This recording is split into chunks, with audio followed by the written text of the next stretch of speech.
South Vietnam, essentially a rural country. 80% of its people live on the land.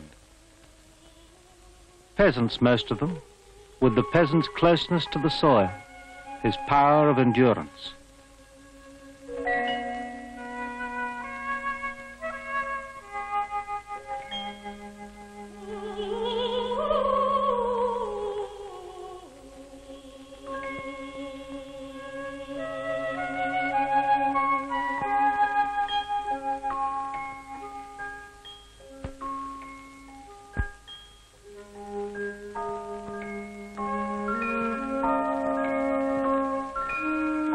These are the people of a characteristic developing country of today. Such people have to face the process of improving standards of living, health, education. It's a process which is never easy, never quick, for the background itself fights against development. Conservatism and narrow horizons are the obverse side of endurance, of closeness to the land.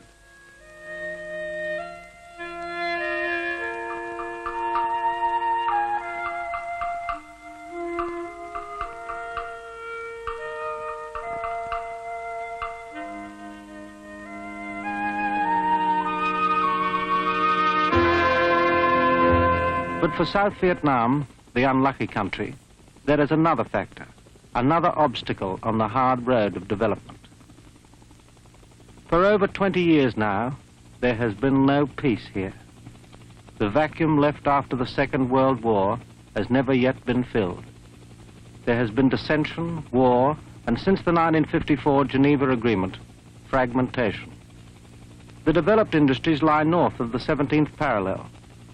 Cut off from them, the rural South has had a special problem of economic viability to face, a problem made no easier by the need to absorb into the economy about 1 million refugees who moved down from the north at the time the country was split.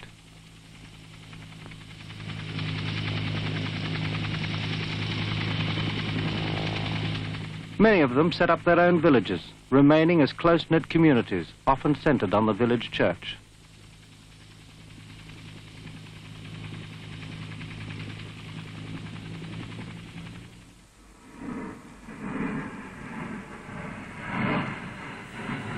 For the people of South Vietnam, the burden of development has been added to by special circumstances and overlaid by the weight of a generation of war.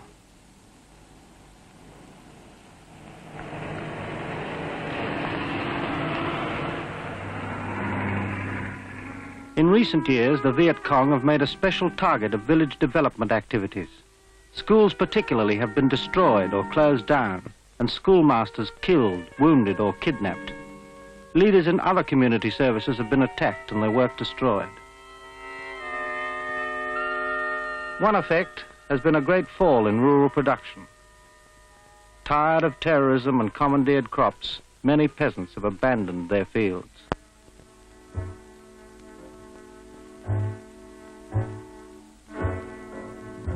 Thousands have taken the road to the towns, already crowded with the pressure of the military build-up.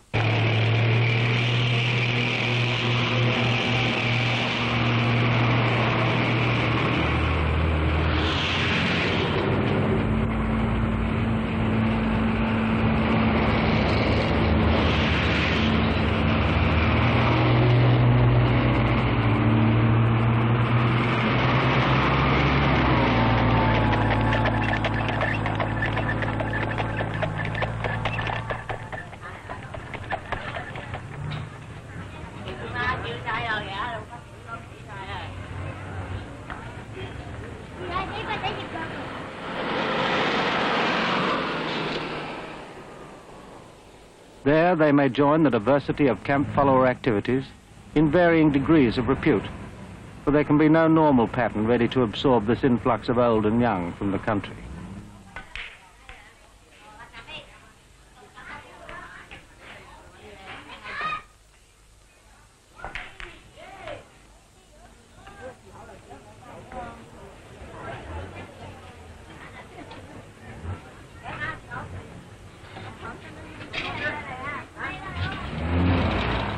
Saigon, the capital, is swollen to bursting. Its population has jumped in 9 years from less than 1.25 million to over 2 million.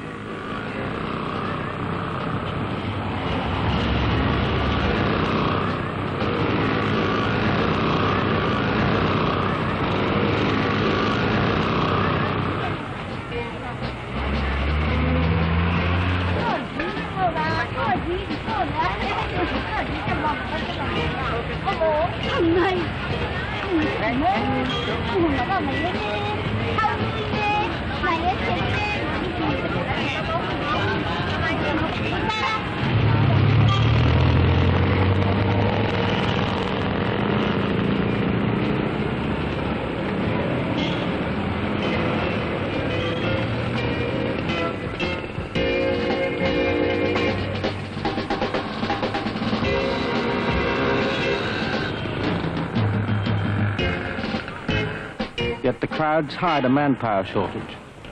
Of South Vietnam's 14 million, some 700,000 are engaged in the war. Saigon is short of working men.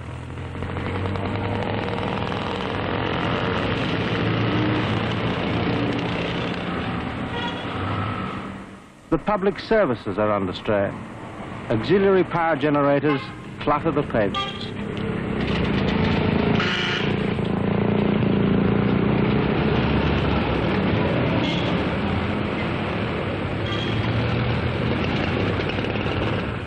Town and country, this is a land with overwhelming problems to solve.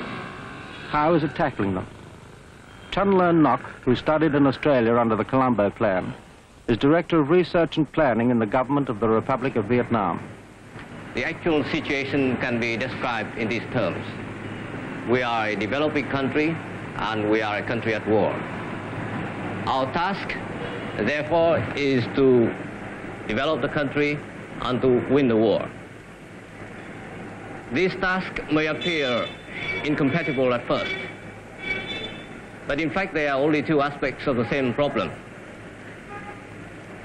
Unlike any other kind of war, the kind of war we are fighting now is a very special one.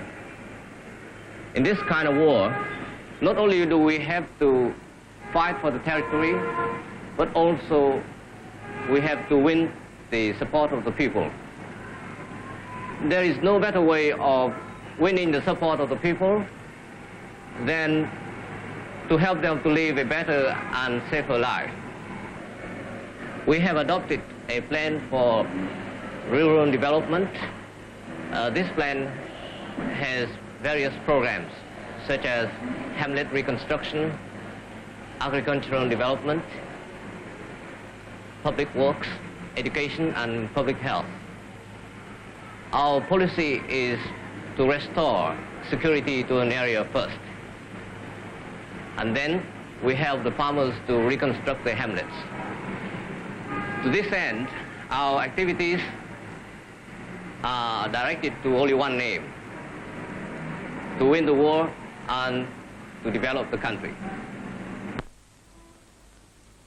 Many nations, not least among them Australia, are involved in this twin effort to develop a country and win a war.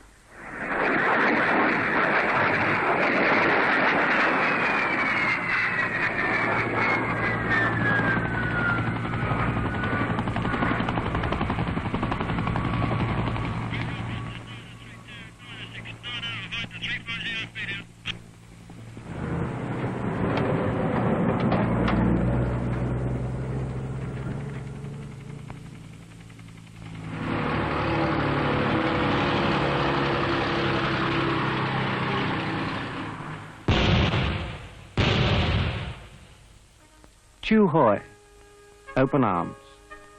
The Chu Hoi scheme carries out a policy under which Viet Cong, who have had enough and come over, are freely welcomed and trained to take a place in daily life. In this program of the government of the Republic of Vietnam, Australians have a share.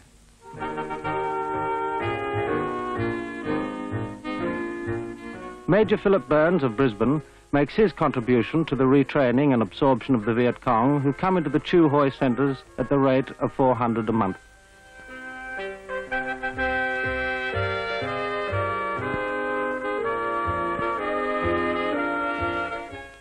To win a war and develop a country.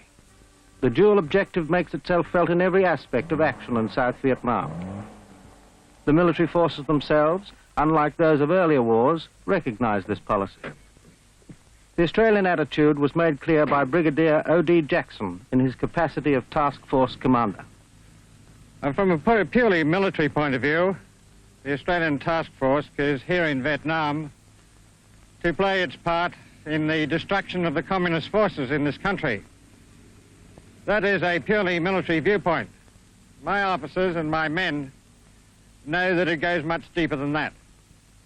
In the longer term, we are here to help the people of South Vietnam to a better way of life, to provide or help provide an environment in which they can choose the way they want to live and in which they can live the way they do want to live and the way that they enjoy life most.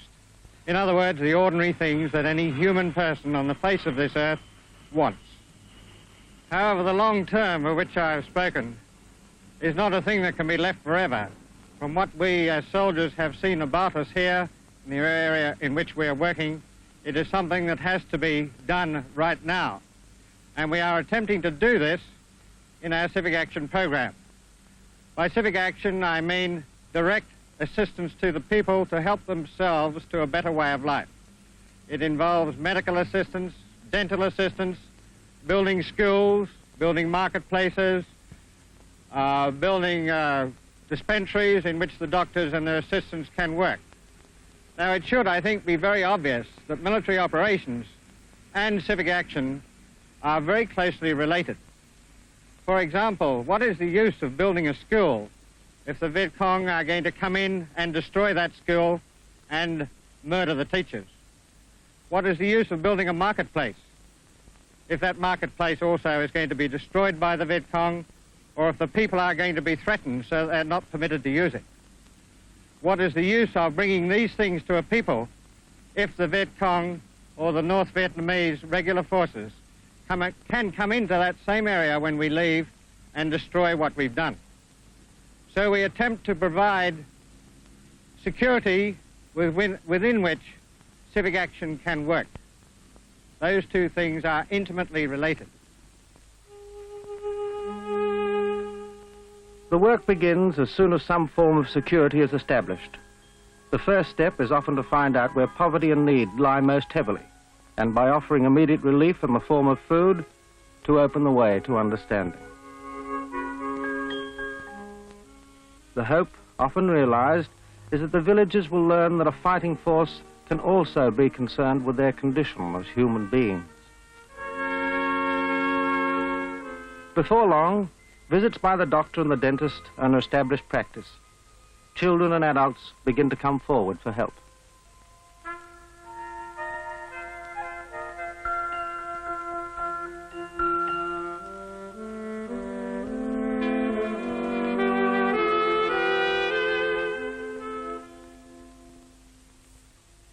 As the Australians get to know the villagers, they find out their material needs, often by asking what the Viet Cong promised to do but never carried out.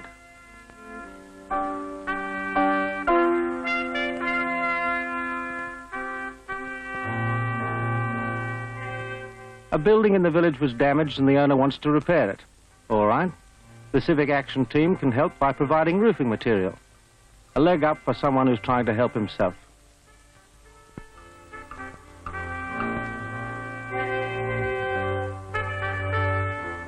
Soon, elsewhere in the village, building workers are on the job setting up a new classroom for the school.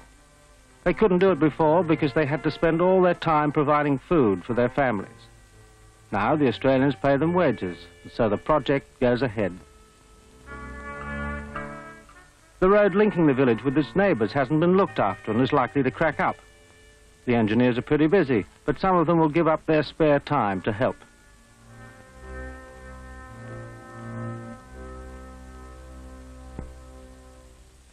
The language problem is always a difficulty. The task force includes a certain number of Vietnamese speakers, and they can start to put matters right. Staff Sergeant Neville Stewart of Mosman and his open-air English classes become parts of the village scene. Anything that fills a need is the business of the task force's civic action program. even a prize for the top 24 children at the local school. A helicopter ride, no less.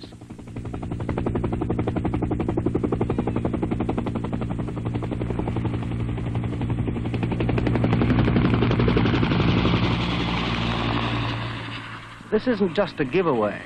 Apart from supporting the efforts of the schoolmaster and winning the goodwill of the children and their parents, a view of their own village from the air will make a map easier to understand in class.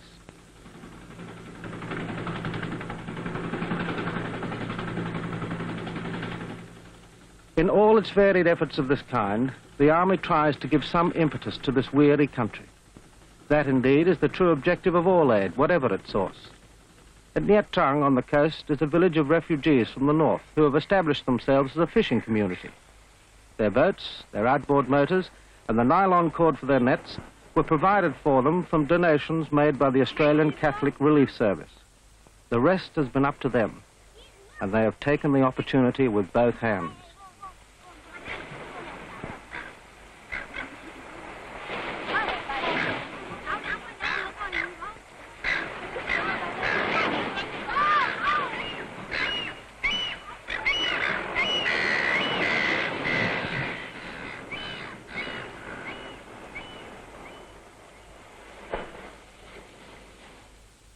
At Saigon University, Robert Kelly, from the University of Queensland, holds classes in English for administrators and teachers using a method developed in Australia for the instruction of immigrants. He's here under the Colombo Plan. Today we're going to learn the pronunciation of two new sounds. Sound 1, eh. Sound 2, ah. First of all, listen to these words with the sound eh. Just listen. Met, peck, guess, bet. Now repeat these words after me. Met, peck, guess, bet. Listen now to these words with the second sound, the sound ah. Just listen. Mat, pack, gas, bat. Now repeat the words after me. Mat, pack, gas, bat. Right? The Colombo Plan, in fact, offers a framework in which much of Australia's help to Vietnam is placed. In the nearby telephone exchange, Le Van Duyet carries a heavy responsibility in a country where communications are so strained. He's a Colombo Plan student who won his qualifications at Sydney University. Here, under Le Van Duyet's charge, is the radio and telephonic communications centre for the southern region of the country. The equipment comes from many sources. The new banks of selectors, for instance, come from Japan, but the messages they dispatch are likely to travel along some of the 70-odd miles of Australian cable laid under the streets of Saigon.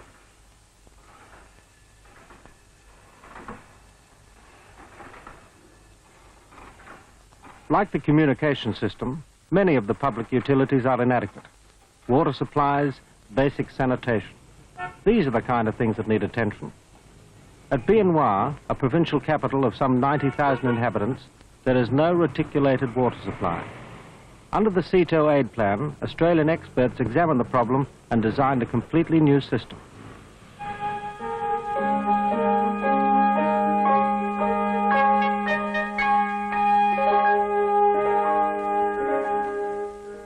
Australia is giving the materials, fittings and piping and an engineer to supervise the project with the Vietnamese Ministry of Works, which is responsible for the construction. Ralph Pennington from Perth shares the supervision of the work with a fellow engineer from Vietnam. The foundations are laid for a complete waterworks and town reticulation scheme for Bien Hoa. In Bien Hoa, too, there is a hospital.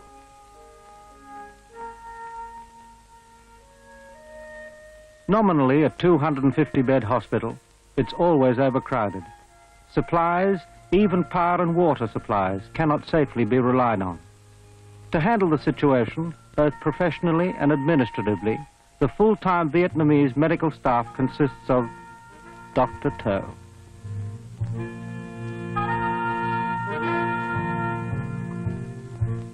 The distance between the modern medical centres of Melbourne and the desperately inadequate hospital at Bien Hoa is more than a matter of miles. The medical team which came across to set up in the surgical suite and make its contribution towards helping the Vietnamese had many adjustments to make. None knows this better than Paul Large, the team's leader.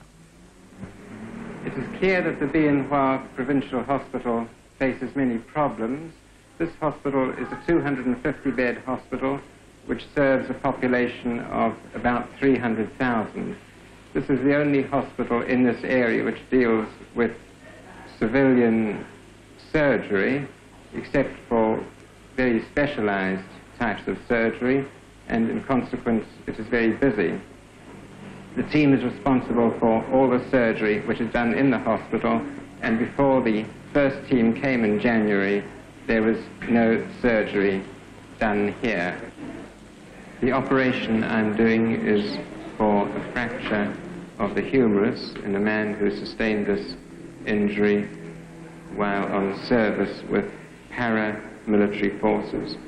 We see a large number of war injuries in the hospital. Some of these are in military personnel and others in civilians who may be injured in the course of operations, and unfortunately in children who find hand grenades and are inclined to play with them. Many problems indeed. The post-operative recovery ward for patients straight from major surgery. These are the conditions which bedevil the Bien Hoa Hospital and which face the Australian doctors and nursing sisters. Here, as in many developing countries, it is the custom for families to come to hospital with the patients to help care for them. This strength of family ties has made a great impression on the Australians. But of course, it adds to the overcrowding and complicates the problem of tending so many sick people in such conditions. Yet, while the team struggles with the immediate hour-to-hour difficulties, its real worry is about the long-term result of its efforts. The objective of the team is to leave behind it some permanent sign of its work here, and we hope to leave some trained Vietnamese staff. We wish to leave nurses who are trained to work in theaters and to deal with complicated post-operative problems. At the moment, we have only one Vietnamese nurse attached to us, and we hope that this will be increased if we are to achieve this objective. Such objectives, hard to realize at any time, and particularly hard for the Bien Hoa team, are the essence of international aid to Vietnam. There are 3 teams at work in the country, with a roster system seeing to it that they are replaced at regular intervals. The team now at Lom Xuyen Hospital, some 100 miles from Bien Hoa, is more fortunate in the facilities at its disposal. A fully equipped pathological laboratory, for instance, is ready to hand, and there is a larger trained Vietnamese staff to work with. The X-ray facilities are far more easily available and complete, and they have less trouble with the power supply which runs the equipment.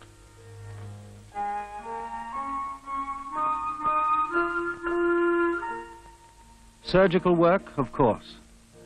In their field, the medical teams see clearly the cumulative problem of Vietnam. The war is brought home to them by battle casualties and cases of neglect from villages isolated by military operations. Behind that, the struggle for development is illustrated by ailments rarely seen in advanced communities. For instance, an endemic trouble causing such disfigurements as hair lips, which Australian plastic surgeons are doing much to remedy. The teams see the Vietnamese people with the problems of all men, aggravated in a developing country and complicated by war. Let a Vietnamese speak again about his country's troubles and efforts. Nguyen Loc Linh is the director of the Vietnamese press. I'm going to say that we have many, many problems.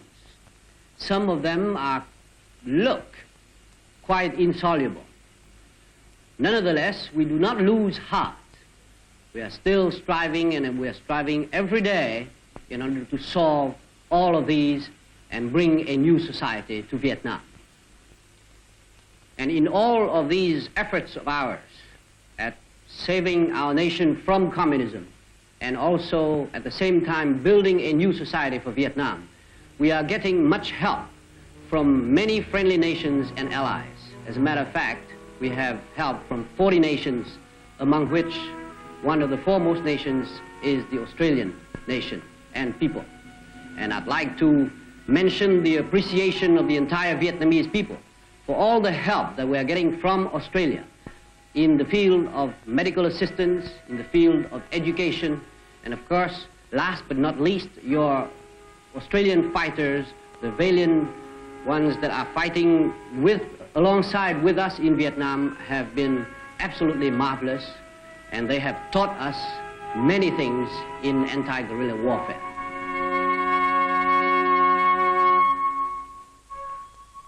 The people of South Vietnam face the problems that beset any developing country of Asia. But the troubles are multiplied in this unlucky country, where peace and stability too have yet to be won. The human race is astonishingly tenacious in its sheer ability to survive. The Vietnamese have been doing just that for over 20 years, ever since the outside world finished its last great war.